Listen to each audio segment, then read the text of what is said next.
Yohanes 9 ayat 2-3 berkata, murid-muridnya bertanya kepadanya, "Rabi, siapakah yang berbuat dosa, orang ini sendiri atau orang tuanya sehingga ia dilahirkan buta?" Jawab Yesus, bukan dia dan bukan juga orang tuanya, tetapi karena pekerjaan-pekerjaan Allah harus dinyatakan di dalam dia. Pada nats tersebut, murid-murid Yesus masih berpandangan bahwa ketika ada suatu hal yang kelihatannya salah, berarti ada pihak-pihak tertentu yang menyebabkan hal tersebut menjadi salah. Mereka ingin mencari kambing hitam, siapa yang bertanggung jawab atas butanya orang ini sejak lahir. Mungkin jika ditarik lagi, bisa-bisa murid-murid Yesus akhirnya menyalahkan Allah yang membuat orang tersebut buta sejak lahirnya. Tapi Yesus menjawab dengan bijaksana. Ketika sudut pandang murid-murid Yesus adalah siapa, Tuhan Yesus melihat dari sudut pandang mengapa dan bagaimana.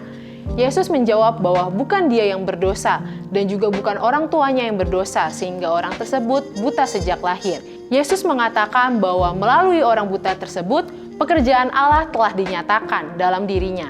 Mari kita perhatikan kata karena yang dipergunakan Yesus untuk menjawab pertanyaan murid-muridnya.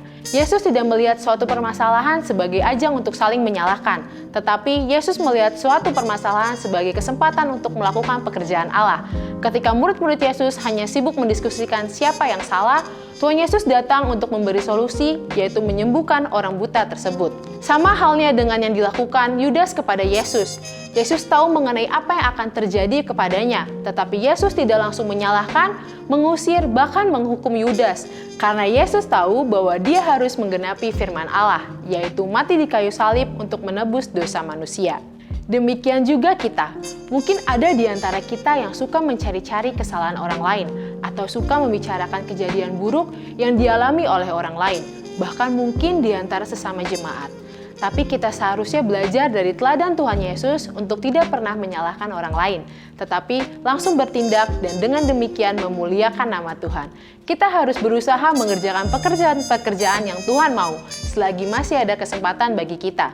Ketika ada sesama kita yang mengalami masalah, bukankah seharusnya kita harus langsung berinisiatif untuk menolongnya, tanpa harus berdebat terlebih dahulu siapa yang salah sehingga masalah ini bisa terjadi. Kita pun memiliki tanggung jawab untuk menerangi dunia ini dengan kasih Kristus.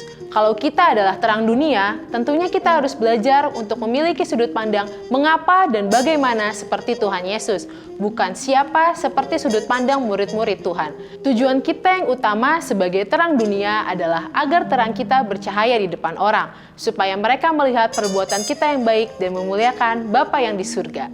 Tuhan Yesus memberkati.